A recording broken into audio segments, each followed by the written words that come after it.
I would like to introduce our first keynote speaker for today. So, introducing Gene Kim. Gene was the CTO of Tripwire, and he's not just a CTO, he was the original author who actually coded the original version of Tripwire back in '92, and he's currently working on his third book. He apparently didn't learn his lesson in the first two books. Gene, you're writing a book. Gene is writing a book, When IT Fails, a DevOps novel. It is my great honor and pleasure to introduce to you, Gene Kim.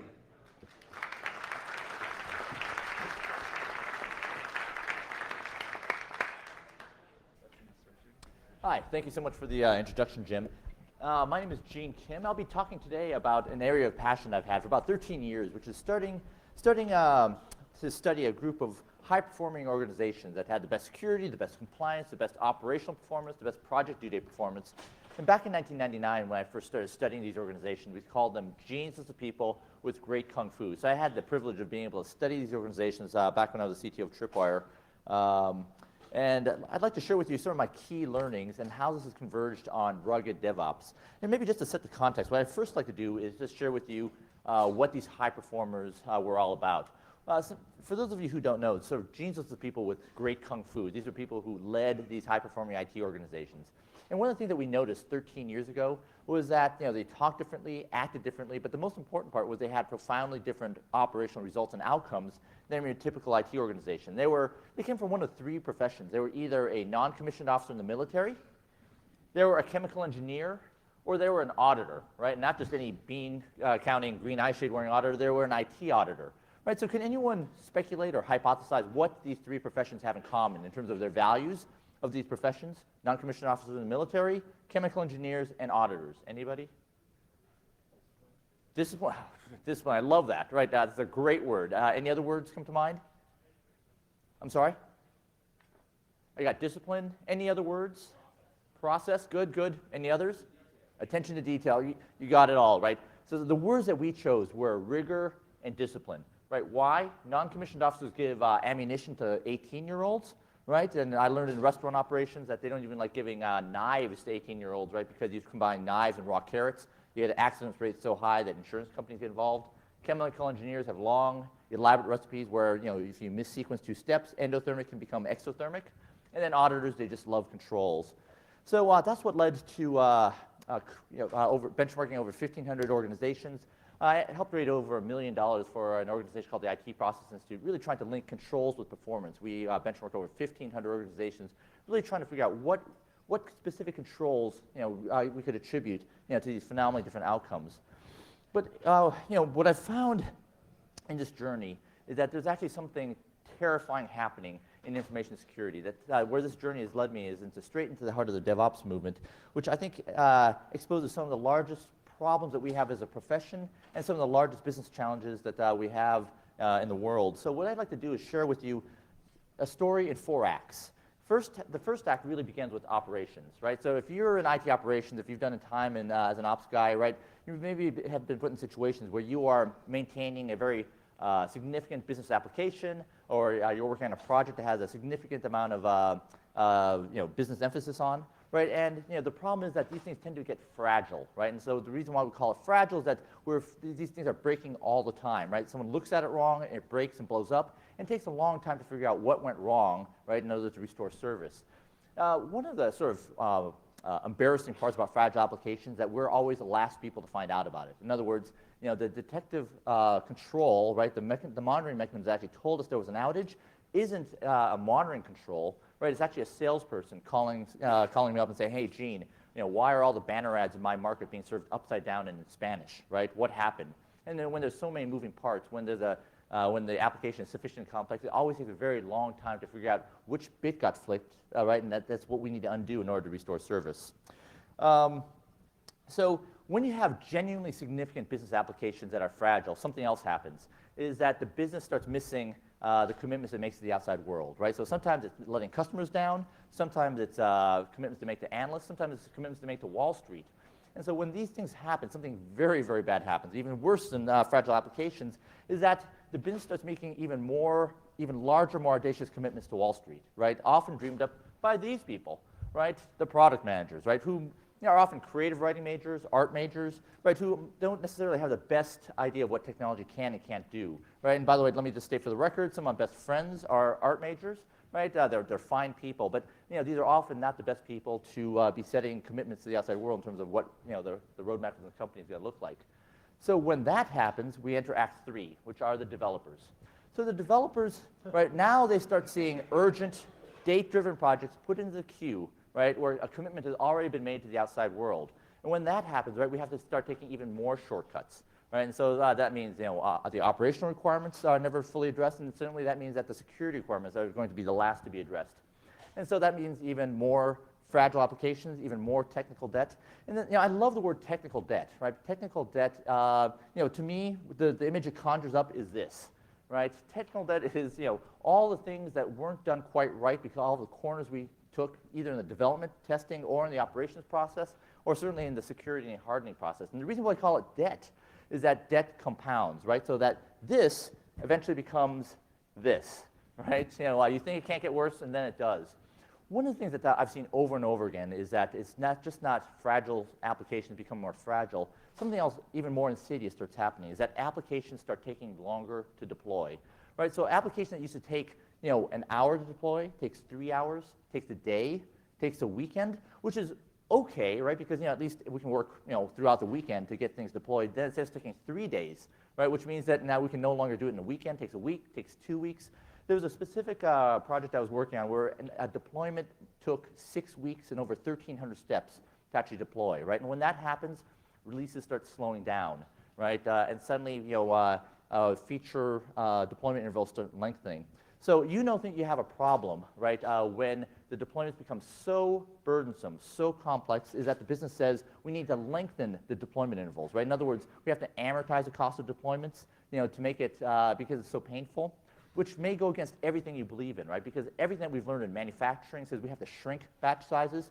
You want to shorten the deployment intervals, right? And when you lengthen the deployment intervals, things go the wrong way. And so when this happens, right, when these deployments get more and more complex, right, you have even more moving pieces, more fragility, and then enter Act 4. Now you have full-blown warfare between the operations people and the developers, right?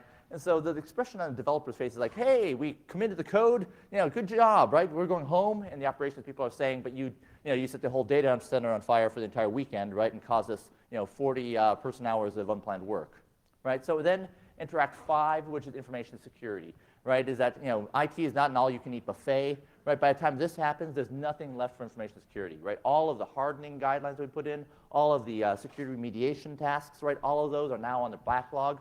And we have a feeling that we're never going to get these fixed, right? When these things happen, this is when everybody in the IT organization, whether you're in product management, development, ops, or information security, we all feel trapped in a system that preordains failure, right? That we are powerless to change the outcomes, right? And the business is actually going to lose as a result. By the way, how many people here can resonate with any elements of this story? Yeah? So that's interesting, right? So for me, this is the downward spiral in 5 acts that I think actually occurs in every IT organization just as a side effect of how we're organized. And let me just sort of paint this case. There's a school of thought in the theory of constraints that says that this is a core chronic conflict, that this will occur because we have sort of two simultaneously, two business needs that result in two diametrically opposed goals, right? In other words, you have your VP of development who's compensated or motivated to respond quickly to urgent business needs, right? Which means ship as many features as you can. Right? On the other hand, you have the VP of operations or the head of security saying we have to create a stable, secure, and reliable IT environment, which means make no changes ever, right? Make no changes over my dead body, right? Which I've learned can quickly be arranged, right? And so this is where you end up with these core chronic conflicts. And yet, we know that there's a better way, and I'll share with you why I think DevOps is that way. Just in terms of painting significance, I think this is an important problem because every company, every organization, regardless of what business they think they're in, is actually an IT company, right? And here's the numbers that really bear this out for me. One is that 95% of all capital projects involve IT in some way, and that 50% of capital spending is technology related, right? So this is every organization, large or small, regardless of what industry, profit, not-for-profit, right? You're going to see these characteristics so that IT is a core competency. And I think another indicative evidence point is that regardless of where an organization is versus where we want to go, IT is always in the way, right? We're sort of constipating, the digestive tract of the organization, right? So there must be a better way, and this is where my journey has taken me, which is straight in the heart of the DevOps movement. So let me give you a quick primer on what DevOps is. And in fact, I'm so delighted there's a rugged DevOps track. I'll be going to almost all those. I'm going to go to as many talks of those as I can. So the DevOps movement actually probably got kicked off in 2009 at the Velocity Conference, which was actually one of my favorite conferences to go to. And so John Allspaw and Paul Hammond, they were the head of operations and the head of engineering at Flickr and Yahoo. They gave a talk that said, we're doing 10 deploys a day, right? And this is so people were basically fainting in the aisleways, right, saying 10 deploys a day, right? This is in a world where most organizations are doing one deploy every 9 months or maybe one deploy every year. I suspect that if these guys had given a talk at AppSecUSA 3 years ago, here would have been our reaction, right? That's irresponsible, that's wrong, right? That's immoral, right? But essentially what they were saying is that by dev and ops working together, they were getting outcomes that no one else was seeing. In fact, it so far surpassed what we defined as high performance. I mean, it was literally shocking to me.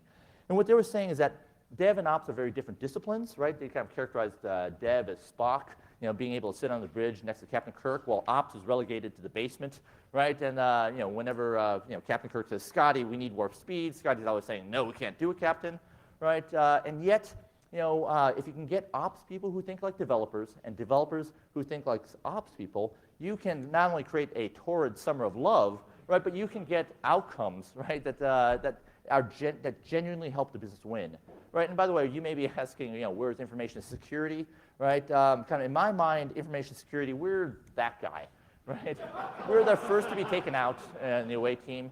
And when I wrote the book Visible Ops Security, the words that we came up to sort of characterize kind of our honest, unflinching kind of characterization of our profession, we said, yeah, we're the shrill, hysterical people that everyone avoids because we suck the will to live out of everybody we touch.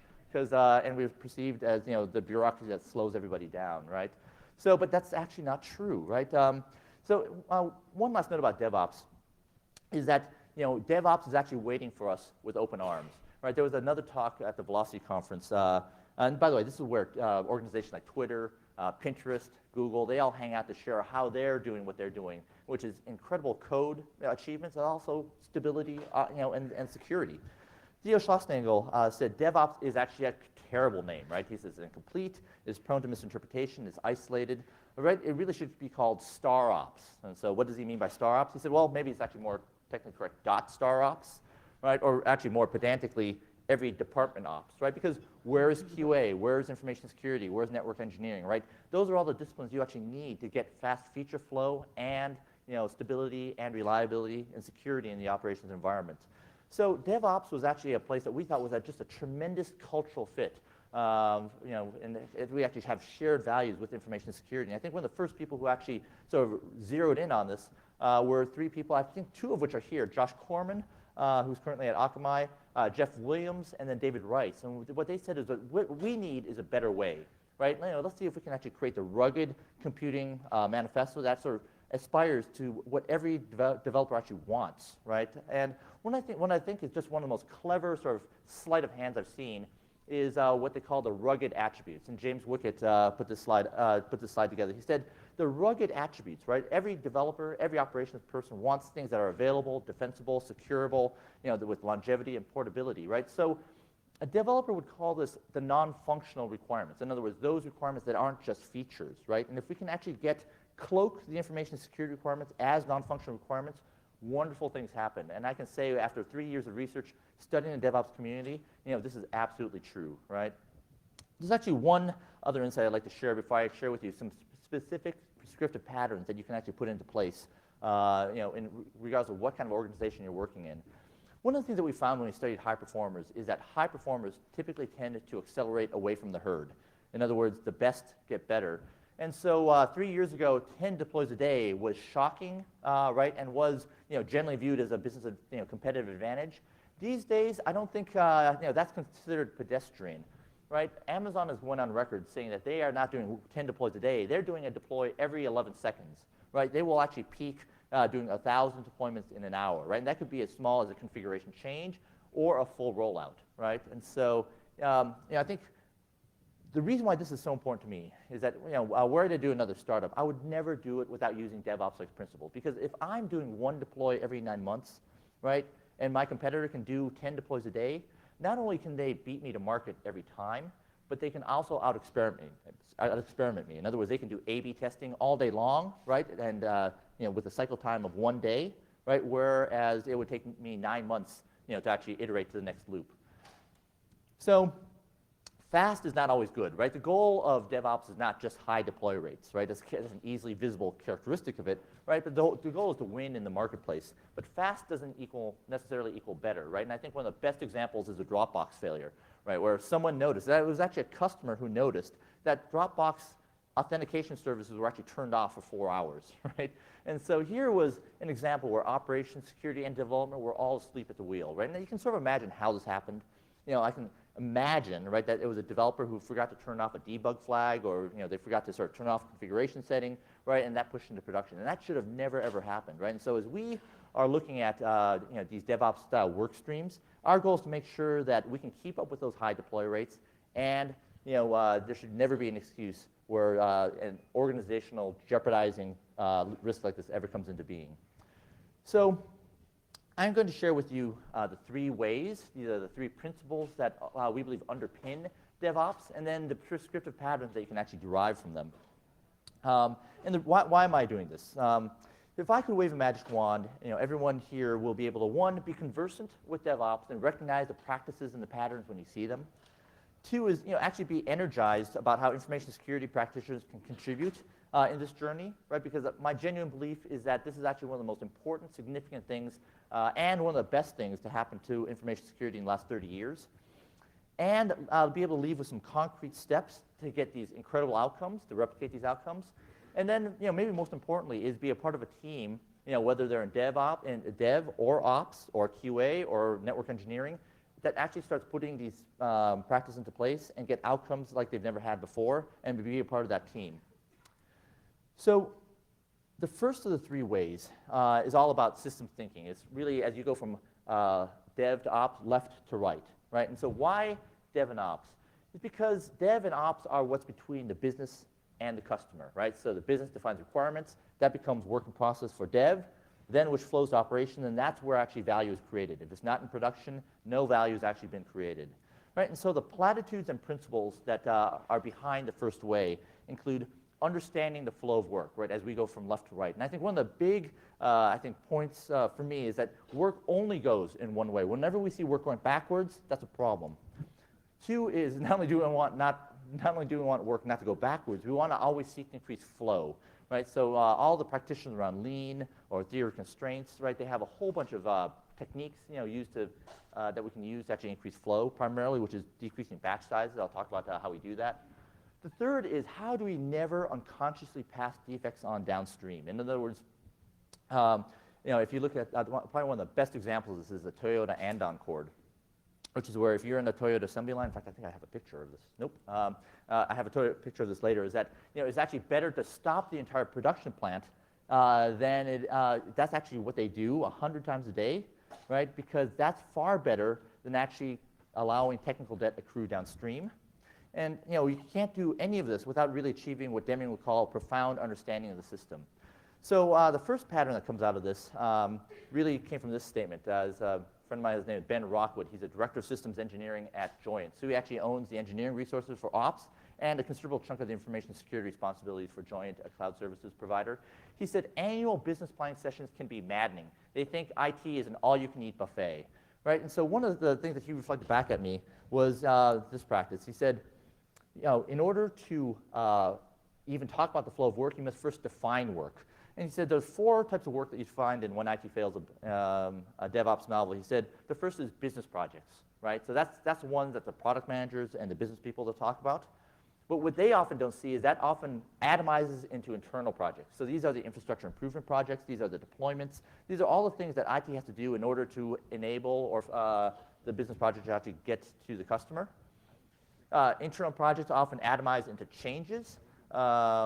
And then the fourth one is probably the most important one, is the unplanned work, right? These are all the things that IT is doing as a result of failures, service incidents, security breaches, right? And the goal is always to reduce the amount of unplanned work. Most organizations probably spend half the time on unplanned work, often as a result of technical debt, right? So the goal here is to make this visible, right, and show how we can actually aid in the improvement of getting these things done and the eradication of these things. So that's the first thing. Make sure work is visible. Make sure things only and whenever work goes backwards, right, that's unplanned work. So that's practice number one. Practice number two derives from this need. Is like, this is the problem where the developers get together with the product managers in a conference room and they say, we're shipping next week, right? And information security and ops freak out because the application is not even designed to run, right? How can we deploy it next week? We haven't done capacity testing. We haven't finished the pen test. We haven't done the vulnerability scanning, right? So how do we do that? And I would say, to be more clear about the problem here is that the developers have used up all the time in the schedule, leaving no time for the people at the end, right? That includes information security and operations. So there's a second pattern here is designed to mitigate this. The goal here is to create a one-step environment creation process so we can make environments available as early in the development process as possible. So what is the environment? The environment is everything besides the code. Operating system, databases, right? The networking parts, the virtualization layer, right? Everything except for the code. And so ideally, right, you can't get to 10 deploys a day without having a one-step deployment creation process. And the goal here is to actually build the dev, QA, and production environments all at the same time, right? So that means that dev has a dev environment that's consistent and stable, that has some shot at being able to be run in the production environment, in a way that is characterizable and predictable. But there's actually one other change that we need to make, which is, if you're in an agile process, at the end of each sprint, the goal is to have shippable code, right? But we know that's not sufficient.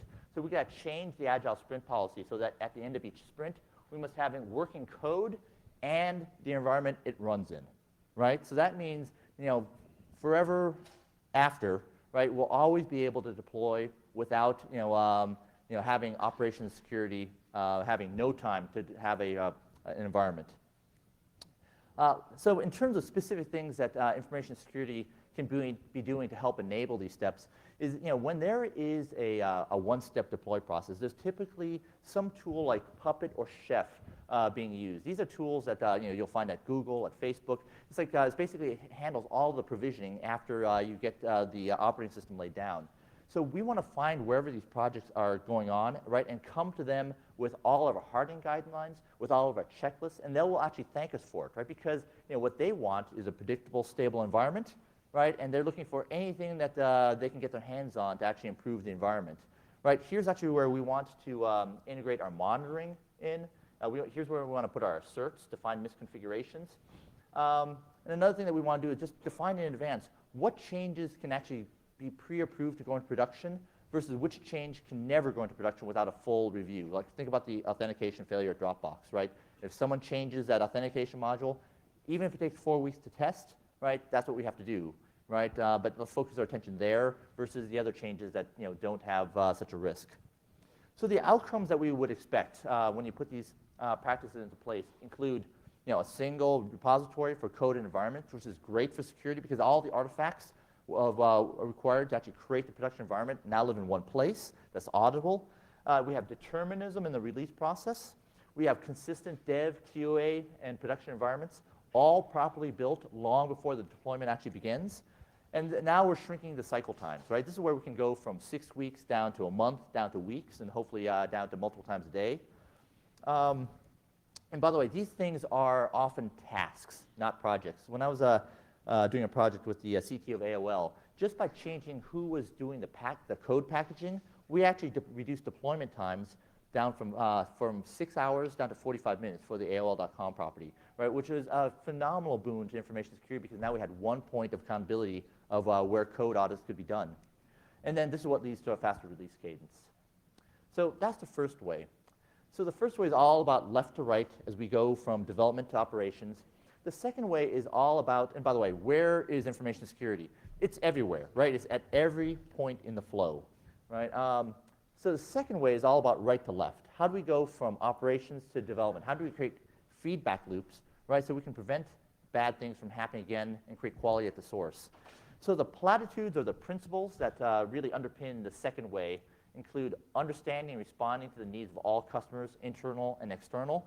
Right, and the point here is that often we're focused on the external customer, but according to the lean thinking, the customer is any downstream step, right? So any place where we can make life easier for the next step, right? That's something that we need to focus on. We want to shorten and amplify all feedback loops, stopping the line whenever necessary. I talked a little bit about that. And then we want to create quality at the source. So this is a big platitude, but this is actually, I think one of the best examples of this is designing for manufacturing. In the 1980s, one of the big breakthroughs was when engineering said, "Hey, our end customer isn't the person driving the Toyota. It's actually the manufacturing people. We must make it impossible for them to actually assemble parts, over tighten." And they started designing things so that they were actually could be manufactured. That was their primary customer. How do we create that in a DevOps work stream? And we do that by creating and embedding knowledge where we need it. So I talked a little bit before about the Toyota Andon cord. This is it here, or specifically here, right? This is an ad from I think Time magazine in the 1980s, and basically the expectation is that whenever something goes wrong, at a work center, you pull the cord, right? And so this actually ceases production and allows everybody to swarm the problem. And so what is a problem? A problem, it might be a defect in a part. It could be the step is taking too long, right? It took 28 seconds versus 15 seconds. It means any sort of unacceptable deviance, right? And one of the big shocks to me, I actually learned this only a month ago, is that the question was asked, how many times does an Andon cord get pulled in a typical day?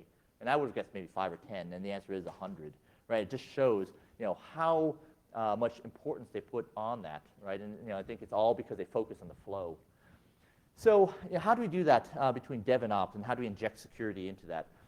One of my favorite quotes came from Patrick Lightbody. He was the CEO of a company called BrowserMob. He said, "We found that when we woke up developers at 2 a.m., defects got fixed faster than ever," right? I think that's marvelous, right? So the goal here is, we want to sort of create fast feedback loops and give developers the information they need so they know the consequences of the decisions they make on a daily basis. And one of the best ways I found it is actually having developers initially maintain their own service. In other words, never again can they just throw the half-formed pig over the wall and make operations and information security live with the outcomes. And I think one of the best examples of this actually comes from Google. They have something called the HRR, the Handoff Readiness Review. So what it says is that every application at Google has to be managed by developers for 6 months before they become even eligible for what they call SRE coverage, Systems Reliability Engineering. In other words, operations and security are such a scarce resource, right, that you must clear this hurdle before you become eligible to tap the SRE core. Right? And so what is the HRR? The Handoff Readiness Review is, we're going to look at the frequency of page alerts, the maturity of monitoring, architecture review, release processes. And I love this, production hygiene, right? I mean, are you, do you have the work habits and the coding habits that can even make you, palatable for you to actually, run in the production environment? And so what happens when someone fails the HRR? What happens if there's actually, it turns out they are writing fragile code or insecure code? They call it a handback, right? In other words, you lose the ability to actually run in production and tap the SRE core, right? So I think this is a great pattern of like how you can make sure that developers eat their own dog food before things go into production. And by the way, if you're interested in this, this is Tom Limoncelli, who is now at Google, but he wrote a seminal book called The Art of System Administration, which is an O'Reilly book. Okay, so specifically, right, we want to embed development into operations, right? So, so that includes, getting dev into the IT operations escalation process. We want to invite dev to all our post-mortem meetings, any sort of security incident reviews, right? We want to the goal here is to make sure that development can see the consequences of decisions they make, right, and share the pain, right? And we want to have dev and InfoSec cross-train IT operations, right? So I think this is kind of an interesting duality. On the one hand, we want to escalate the development more, but anything that we can actually push down into IT operations, we want to push down to the lowest possible levels we can because, both operations and information security, our goal is to create tribal knowledge, not perpetuate individual knowledge. And then we want to make sure that that we create one single pane of glass where you can see all the relevant metrics, whether it's operations metrics, development metrics, information security, the business outcomes. See them all in one place because this is the information we need to actually restore service quickly. Specific things that information security can do is give feedback to developers, right? Being attacked in production is a gift. In fact, I took this out of Nick Galbraith's slides, a great presentation he gave. He said, capture all instances of, SQL statements being used in user input forms. Graph it and show it to developers, right? Show them on a daily basis. This is a hostile environment which your code is operating in, right? This is what causes behavior changes. Behavior changes is what causes habit changes and culture changes, right? Show all instances of seg faults. I think another sort of very powerful thing we can do is actually create abuse cases, right? So in an agile process, a very powerful tool is, user stories, so they live above the features, characterizing things from a user perspective. What information security should be doing is create abuser stories, right? So Josh Corman said, hey, a great abuser abuse case is if anonymous DDoS attacks can now sustain peak attacks of 4 million users and 4 to 6 gigabits per second. That should be an abuse case so that we can put that into the backlog so engineers can actually start designing towards that, right? These are how we actually fulfill the non-functional requirements so we can build secure code that's stable, reliable, and can survive attack. This is a Nick Galbraith slide of just showing, hey, here's a great way of showing potential SQL injections and showing this on a daily basis. So here are the outcomes you would expect out of doing this. One is that defects and security issues are getting fixed faster than ever, right? By showing developers, what things are happening to the code and the consequence of decisions they make. We are now actually creating a library of ops and InfoSec user stories that are now part of not just a project we worked on, but then can be reused in every project that now heads towards operations. All groups are communicating and coordinating better, and everyone's getting more work done, right? And ideally here, now this is where we actually start being able to curb the amount of defects going into production, but we can even do better than that, and that gets to the third way. So the first way was going from dev to ops, left to right. The second way is all about right to left, creating feedback loops from ops into dev. The third way is all about creating a culture of continual experimentation and learning. So what do I mean by that? So we want a culture that simultaneously strives for two things. One is saying that we want to experiment and take risks, and we want to learn from failure, right? But two is we need to understand that repetition is a prerequisite to mastery. There's an emerging school of thought that says whether you're in special forces or learning a musical instrument or doing sports training, it is better to practice 15 minutes a day, every day, than it is to practice 3 hours once a week, right? And so why is this important? We need a culture that allows us and expects us to keep pushing into the danger zone, but we have to have the habits that enable us to be able to survive and be able to retreat out of the danger zone when we've gone too far, right? And so doing one rehearsal of a security breach, right, is not enough, right? And I'll show you kind of what it should look like. Adrian Cockcroft, he's a cloud architect at Netflix. He said, we want to break things early and often. We want to do painful things more frequently so that we can make them less painful over time. And when we do this, right, by the way, this guy is an ex-system administrator, right, an ex-security person, actually. He said, we don't get pushback from developers because we know that we're making rollouts smoother for the future, right? And I think one of the best examples of this actually came about, I think it was on April 22nd, April 21st, right? This is the famous AWS failure where every Amazon customer went down, right? And Josh Corman said, painted such a vivid image for me on this. He said when he was presenting at Source Boston at like 10:30, everyone picked up their phones and then left the room, right? Why? Because every organization that was dependent on AWS went down, except for one organization, and that was Netflix, right? And thus came a seminal blog post a couple weeks later that said how they did it. And they said, in order to survive failure, we learned that we had to fail all the time. And that's why we created something called Chaos Monkey, right? So what Chaos Monkey is it runs on every production system in the cloud and randomly kills processes and server instances, right? How many people here would love a culture that says, yes, do all your pen tests unscheduled without telling us, and do it all the time. How many people here would love that? Yeah. So my point here is that in a DevOps style culture, this is a culture that is waiting for you with open arms. Give me the best you've got, right? And so actually James Wickett is working on a very exciting project called Gauntlet, and they're working on a larger number of tools called like Security Monkey, Compliance Monkey. We're weaponizing Chaos Monkey, right? So that we can actually do testing in production. And by the way, one of the things I just learned 6 months ago is that, yes, Chaos Monkey runs in production, true, but it runs also in QA, which is probably at a much higher rate. So before you run Chaos Monkey in production, run it first in test. So there are a whole bunch of ways that we can break things in production. We can enforce consistency in the code and the environments and the configurations across all the environments.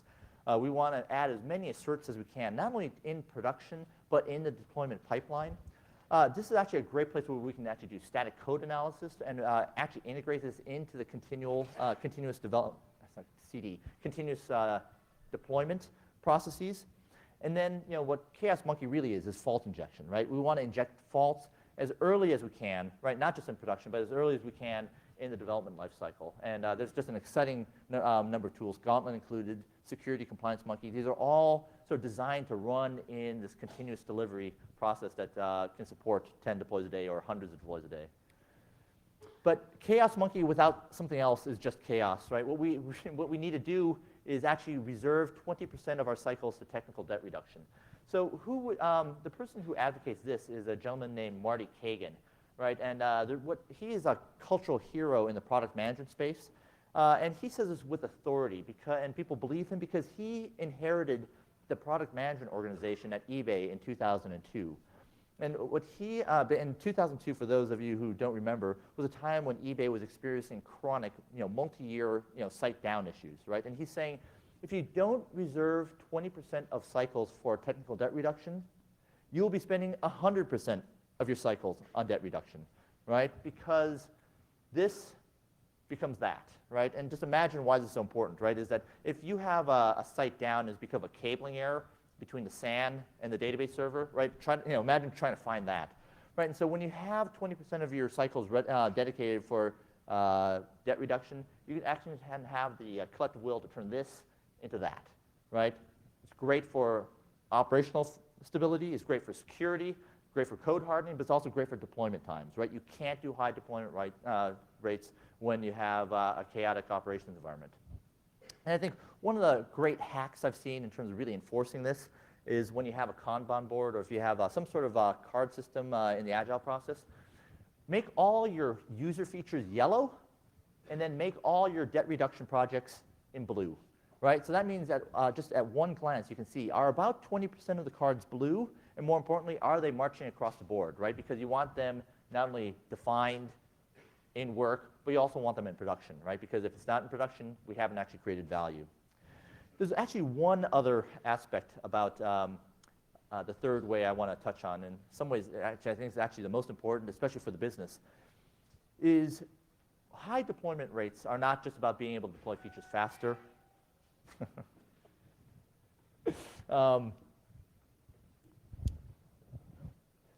Gene is talking too fast. Sorry, guys. This actually came from Scott Cook, the founder of Intuit. He said, by installing what he calls a rampant innovation culture, we were able to do 165 experiments in the peak 3 months of the tax. So this is the TurboTax property. So when I first saw this, I almost fell out of my chair. I said, what sort of idiot would do 165 major changes in the middle of peak tax filing season, right? Most retailers don't even touch production from Halloween till January, right? Because the outage risk is so high, right? So why would they do that? He said, because of those experiments, we were actually able to increase the conversion rate of the website by 50%, right? So in other words, they were actually able to steal customers from the competition that otherwise they would have had to wait a year to be able to recapture, right? So by doing constant A/B testing, by being able to support high deploy rates and simultaneous deployments, you can actually create incredible business advantage by doing this, right? So great for operations, great for security, and also great for the business. So the outcomes of putting the third way into practice. Our technical debt is finally being paid off. Now, for the first time, we're seeing the exploitable attack surface area decrease, right? Because we've bitten off those hard projects and those major refactoring projects, so we can actually make those problems go away. We're continually reducing the amount of unplanned work, which means more cycles for planned work. We have more resilient code environments, and we know this because we're testing and injecting faults both in dev, test, and production all the time. And we're allowing a faster tempo of experimentation and a quicker time to market, right? And by the way, one of the things that I think is just so amazing, right, is that when you have this sort of discipline in place, right, you can find and fix security issues faster than ever, right? No longer do we have to wait 9 months for the next deploy window, right? We can fix things in line.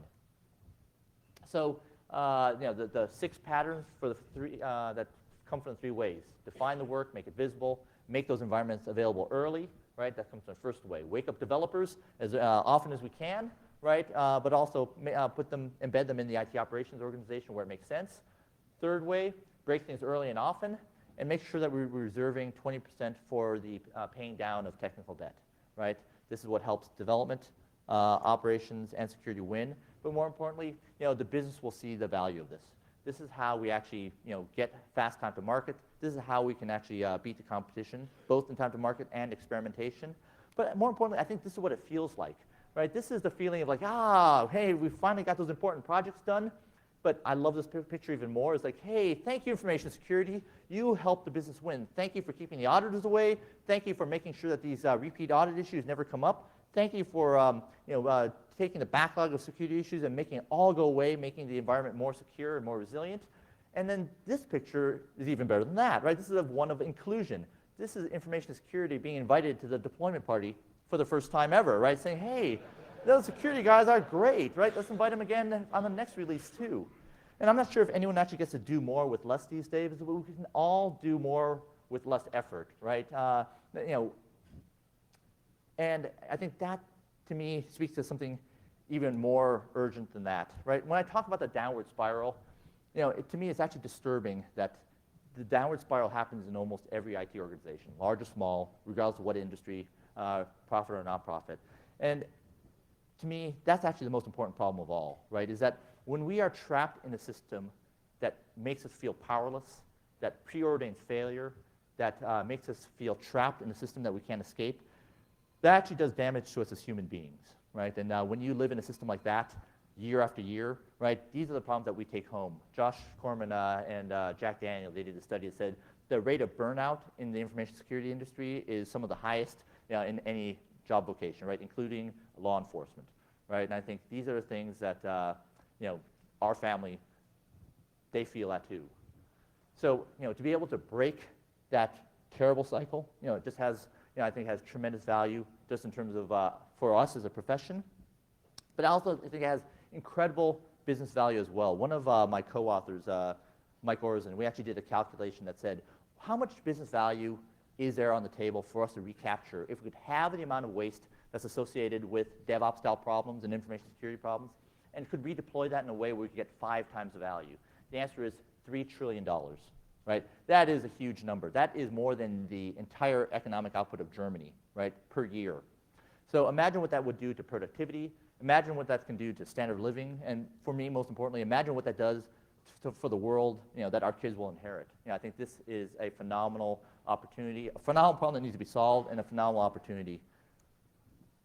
So I had stated before, if I could wave a magic wand, everyone will be conversant with DevOps patterns and recognize them when you see them. I hope that you're energized about what DevOps can do for us as an information security practitioner and show how it can radically change the outcomes. I hope that you can got some concrete steps that you can actually put into organizations, whether you're a consultant or an employee. And then I really hope that you can be a part of a team that actually puts this into place, because as I mentioned before, right, they are waiting for us with open arms, and we have a lot to offer. And I'm looking forward for you to actually experience that yourself. I'm working on 2 books right now. The one coming out next is When IT Fails, a DevOps novel, which has been one of the most rewarding and fulfilling projects I've worked on in my life. And so we created an organization called IT Revolution Press, and our goal is to positively impact the lives of 1 million IT workers in the next 5 years.